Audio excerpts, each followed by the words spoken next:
Hello, welcome to um, Unicorn Princess Tarot. So, ito yung collective love reading natin. Collective, wala tayong specific zodiac sign. Ang importante yung reading, kung makarelate ka, makaresonate ka, maaaring ang reading na ito ay para sa'yo. Pero kung hindi, wag naman natin ipilit dahil maaaring hindi para sa'yo yung reading. Okay lang yun, may mga next readings pa naman tayo.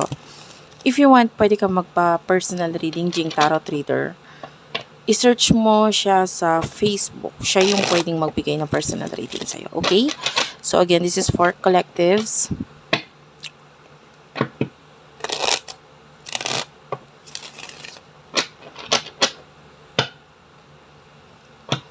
Ayan. Kunin natin yung main energy mo. Main energy, Ace of Cups, the Knight of Coins, and the Three of Coins.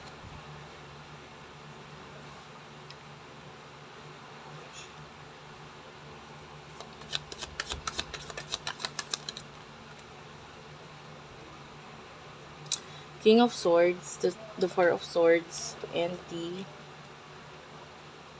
Sun. Tapos, we do have here the Ten of Swords. Okay, so anyway, bottom of the deck is the Six of Wands.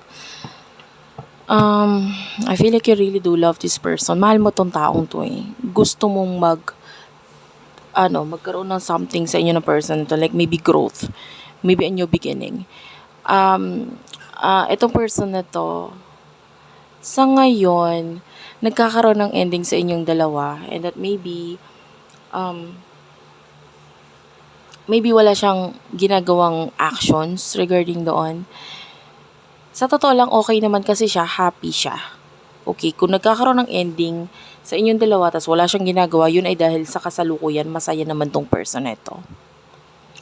King of Swords, this is the energy of your person. Wala siya talagang pinapakitang something na pakialam or what, not even making any messages, not making any movement at all, even messaging you, calling you, emailing you, or whatever. Wala tayong nakikita because okay naman siya, masaya naman siya. Mahal mo yung person mo, and maybe you see this connection as parang ang tagal naman ng connection namin. And then you're focusing on your money, nagfo-focus ka sa money mo. And then, na actually, okay din yun na nagfo-focus ka sa money mo kasi nakakita ko ng victory sa'yo.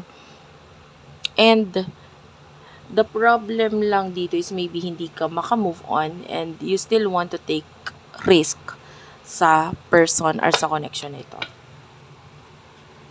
So, ano ba yung mga nasa isipan ninyo dalawa ng person mo?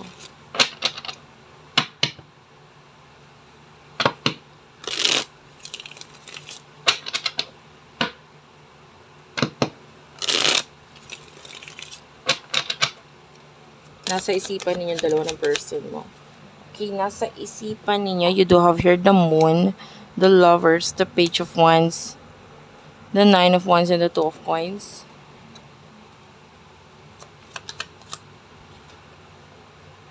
Faith card is here. King of Coins, and okay, mas marami kang iniisip sa kanya. Or mas marami kang pag-iisip na ginagawa sa kanya. You feel like, or nasa isip mo na soulmate mo tong taong to, no? Na maybe, medyo challenging lang yung connection or yung communication sa inyong dalawa dahil maybe, may priority siyang iba.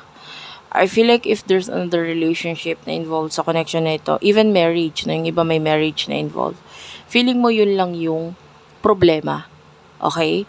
Ang nasa isip mo, challenge kasi sa inyo yung marriage or yung relationship niya sa iba. And maybe if there's children, maybe nakikita mo rin na ito na is challenge sa connection ninyong dalawa. And then pwedeng nagfo-focus ka ngayon sa iyong priorities because ang nasa isip mo ay napaka-challenging pa ng connection namin ngayon. Your person could be dealing with a very spiritual person. Focus niya is career. Nasa isip niya career. Money, career. Yon. I don't know, maybe may mga kinalaman sa mga kontrata. Unfortunately, hindi siya sure na sa love or sa emotions na nararamdaman mo para sa kanya, and parang hindi na rin naman siya sure sa mga bagay or sa emotions na nararamdaman niya sa'yo. Pero ano ba ang totoo? Alamin natin. Ano ba ang totoo sa mga nararamdaman ninyo ng taong ito sa isa't isa?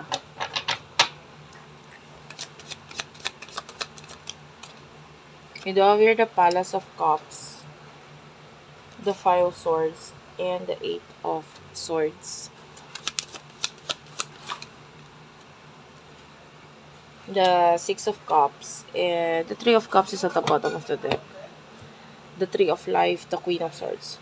Okay, ang totoo na nararamdaman mo for your person, nakikita natin yung sobra-sobrang pagmamahal mo dito with the Palace of Cups. You are open. You are manifesting your person. Yun yung totoo. Minamanifest mo siya. Pero ang totoo dyan, nasasaktan ka, stuck ka kasi sa emotions mo, hindi ka makamove on, hindi mo siya makalimutan, siya yung gusto mo. Ang totoo niyan with the Five of Swords, dahil sa mga previous relationships, connections na naging nakaranasan mo in the past, na-realize mo na parang, yung person na ito talaga yung gusto ko, siya talaga yung mahal ko, kasi iba talaga siya eh. Nakaranas naman ako ng iba, pero parang siya pa rin talaga yung gusto ko. So that's reality here.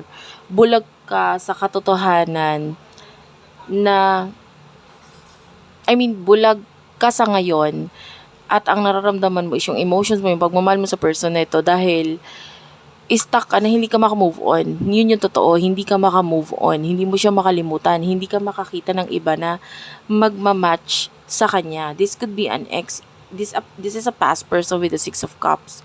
Yun yung totoo. Hindi ka kasi makamove on, kaya feeling mo yung connection niyo is special. Kaya feeling mo, siya talaga yung para sa'yo, na feeling mo soulmate mo siya kasi hindi mo siya makalimutan. And then the reality with this person is that yung emotions niya for you is hindi ka niya maintindihan actually. Alam mo yun? Maybe hindi ka naging fully honest sa kanya in the past. So, sa ngayon, ang emotion niya is very cold. Kung meron man siyang naramdaman sa'yo in the past, I feel like that is in the past. Sa ngayon, yung person mo is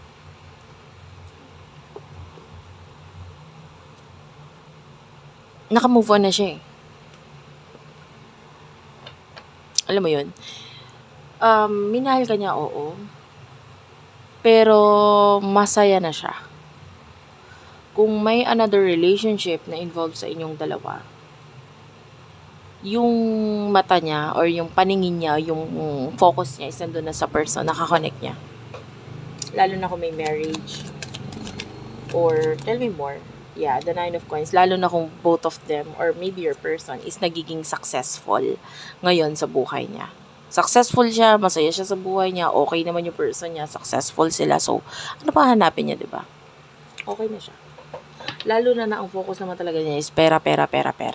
So, kung hindi naman nagkakaproblema ang relasyon, ang connection nila na dahil sa pera, masaya na siya. Okay? So, ano yung advice for you ng ating mga spirit guides? Especially if you are this person who really do love seafood, this could be a reading. Especially may mga hard shells na seafood. The Fool is here. The King of Cups. Well, the advice for you here is the Fool and the King of Cups. I would like to get one more card. The Devil and the Tower. Well, dito pa lang sa the Tower, this is like enough. Tama na. Yun yung advice. Huwag mong pahirapan ang sarili mo with the Devil. Oo, mahal mo. Pero, hindi ka nag-take ng risk eh. Pwede kang mag-take ng risk. Yun lang yun. Pwede kang mag-take ng risk. Paanong pag-take ng risk? Pwedeng ikaw yung manguna. Ikaw yung mag-message sa kanya, makipag-communicate sa kanya. Hindi ko nagagaranteya sa'yo na hindi mo magugustuhan yung mga maririnig mo. Pero, yung simpleng masabi mo lahat ng gusto mong sabihin, lahat ng mga questionable or mga sana sa isip mo, na sana sinabi ko ganito, ganyan. Lahat ng yun, kung sabihin mo sa kanya lahat ng yun yung advice sa'yo, na you tell this things na nasa isip mo, puso mo dito sa taong to, na sabihin mo sa kanya, mahal kita, mahal pa kita, ganito, ganyan. Aminin mo sa kanya yun.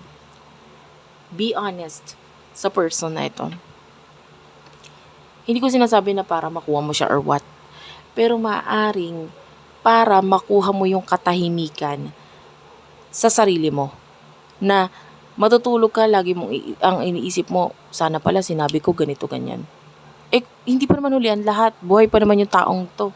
Pwede mo naman sabihin sa kanya. Hindi para makuha siya or what.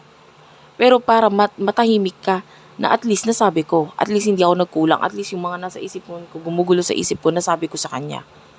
Okay? Yun lang yun. Huwag ka nga lang mag-expect. Okay?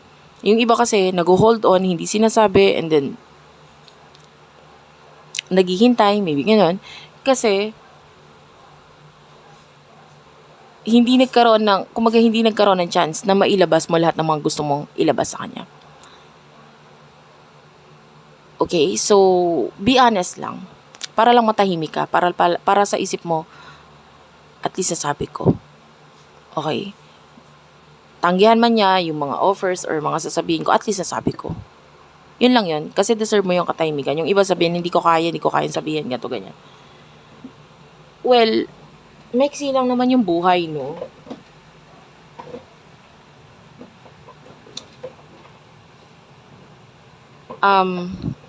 Yun nga, para sa'yo yun para sa katahimikan mo yun Yun yung at least nasabi mo, na makakatulog ka na, yung masakit nandun talaga lalo na kung hindi naman i-accept yung mga sasabihin mo or i-offer mo.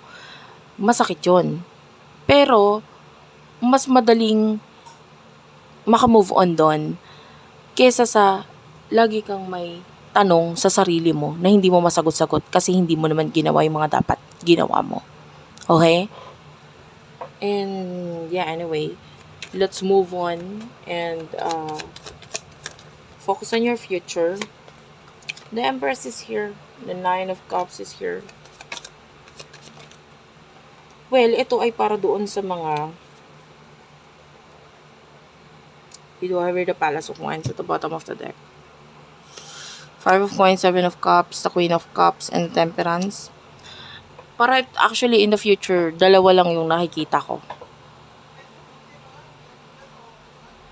For those of you na matututunan mong i-accept or sabihin or gawin itong mga advice na ito, possible na in the future, there's success for you. Bakit?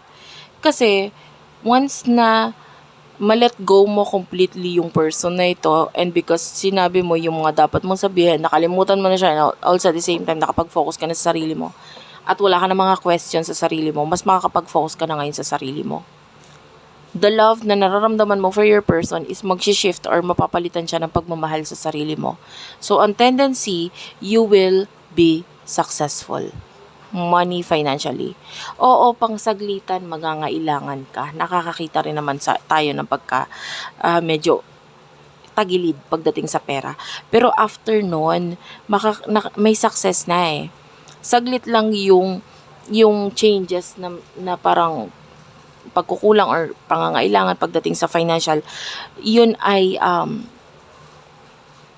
dumadating talaga sa buhay ng tao, pero nakikita ko pa rin na magiging mas stable ka kasi alam mo na yung mga dapat mong gawin. Hindi na nahahati utak mo, hindi ka na nagiging parang ganito, ganyan, kung ano iniisip, etc. So, nakikita natin na magiging okay ka in the future. For some of you, kung hindi mo gagawin yung mga sinabi ko, and then you would still wait here, nakikita natin, may success pa rin sa'yo, pero nandun pa rin yung paghahangad mo. At saka lagi mong mararamdaman yung feeling na may kulang sa'yo. 'Di ba? Now, I can still see you waiting though. Nakikita pa rin natin ikaw na naghihintay. So, ikaw lang ang mag-aalis sa sarili mo sa bagay na nagpapahirap or nagpapagulo sa isipan mo. Kailangan mo tanggapin, kailangan mong harapin, sabihin mo, tanggalin mo yung takot mo, etc. At least nasabi mo kasi deserve mo katahimikan Okay, so thank you for watching. I love you all and bye-bye.